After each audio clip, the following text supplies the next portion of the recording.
Pakistan peoples party के 229 जे उम्मीदवार मीर गुलाम अली ठाकुर सां गॾु तव्हांखे ॿुधाईंदो साईं जिन जी जेको बुनियादी वॾा सियासतदान आहिनि वालिद साहब मीर बंदे अली खान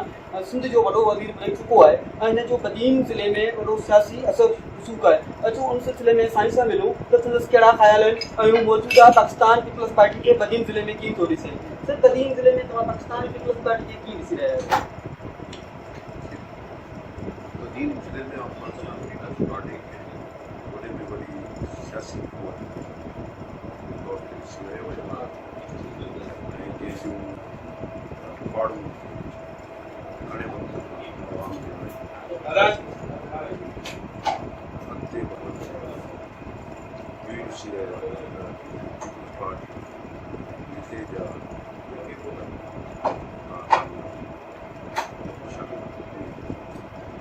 मौजूदा हिन वक़्तु सिंध में पाकिस्तान पीपल्स पार्टी जी अॻे पीपल्स पार्टी वेठे जेके कैंडिडेट हली वेंदा हुआ हिन वक़्तु मोहतरम आसिफ अली ज़रदारी गांव जी जेका पार्टी आहे उहा ख़ुदि उन कैंडिडेट वञे पई। इहो पहिरियों दफ़ो थियो आहे पाकिस्तान पीपल्स पार्टी जो।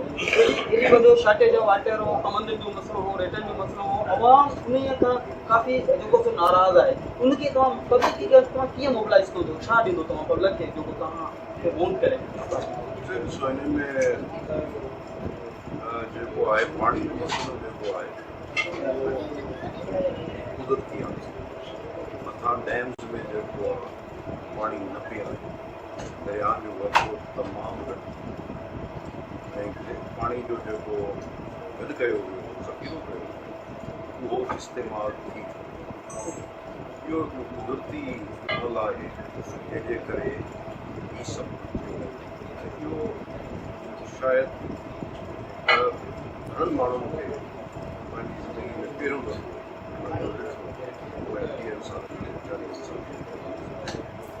इन में पीपल्स पार्टीअ जो को तमामु दख़ल न आहे त मुंहिंजो त पीपल्स पार्टीअ में पाणी पैदा करण वारी मशीन इहो कुदरती अमल आहे। असां सभिनी खे उहो बर्दाश्त करणु नुक़सानात थिया आहिनि ऐं असांखे बर्दाश्त करिणो पवंदो छो जो ज़राअत रहंदी आहे मौसम जे असर हेठि ऐं मौसम जेको आहे अल्लाह ताला ते ॾिनल आहे। हिन में जेके तब्दीलियूं अचनि से हुनजी तरफ़ां ॾिनल आहिनि। असां इंसान बि वञण ताईं मौसम बाक़ी जेका ॻाल्हि ते कयो था कमल जेको आहे सो इस साल पूरे पाकिस्तान में तमामु वाफ़िर मिक़दार तव्हां सिंध जी ॻाल्हि था कयो हिते सुठी आहे त पंजाब में माण्हुनि 80 रुपए 90 रुपए मण में कमल ॾिनी कयो आहे।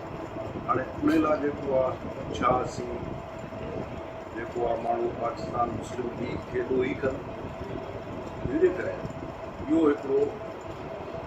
इंटरनेशनल मार्केट खंड जी क़ीमत तमामु घटि थी वई आहे। असीं हिते जेका खंड पैदा कयूं था जे असीं ॿाहिरां घुरायूं त असांखे ॿाहिरां घुरायल खंड सस्ती पए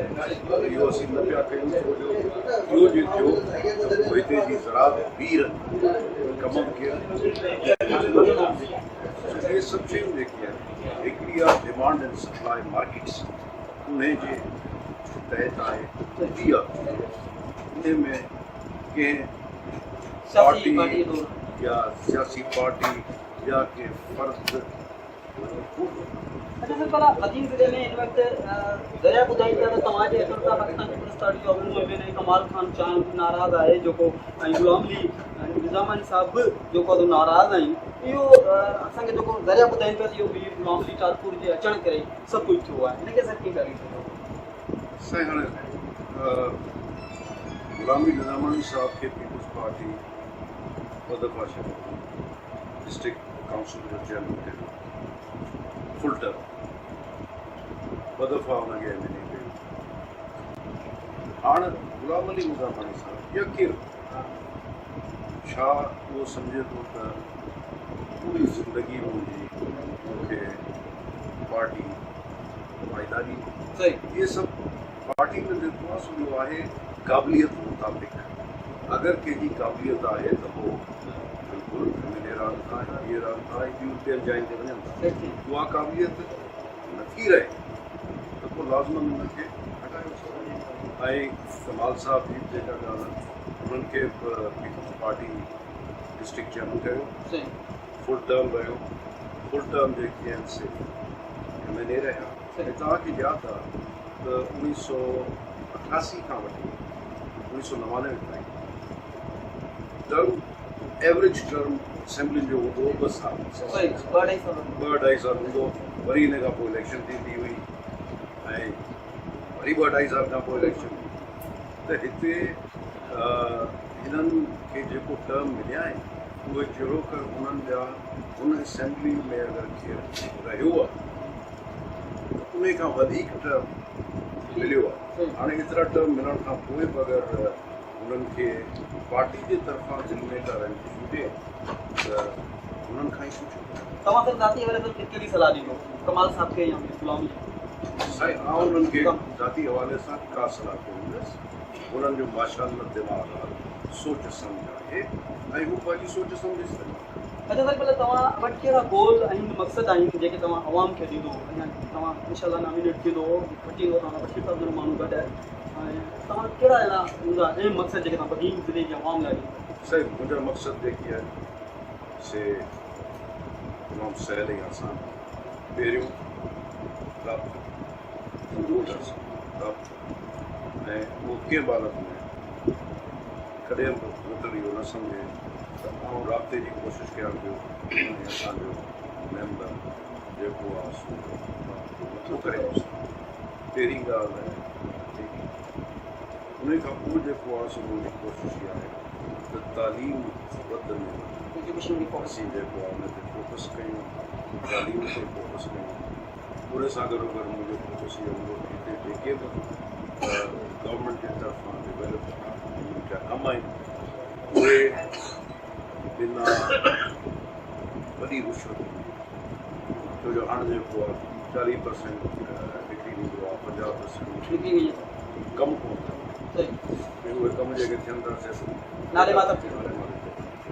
कम जेके आहिनि उन सां गॾोगॾु मुंहिंजी इहा कोशिशि आहे त असीं ॿाहिरां सूबे मां पैसो वठी अचूं ऐं असीं हिते कोशिशि कयूं असीं पाण मां ई माण्हू पैदा कयूं जेके वॾियूं नंढियूं इंडस्ट्रीज़ छो जो हिते हुकूमत जेका आहे सा कॾहिं बि कंहिं बि मुल्क में पूरे कान थी पइजी सघे जेको आहे रोज़गार जे लाइ असीं इहो कयूं असीं हिते पैदा कयूं हिते जे माण्हुनि खे असीं जेको आहे सो पुठिभराई कयूं उन्हनि खे उन्हनि जे लाइ जेको आहे सो इंडस्ट्रीज़ ठाहियूं उन आसानी पैदा कयूं त हू जेकी आहे मुंहिंजी इहा कोशिशि आहे त आउं 5 सालनि में हिकिड़ो ग्राउंड वर्क अहिड़ो छॾे वञा जो खां पोइ मॉडल जेको आहे सो असांजो ई एरियो मथे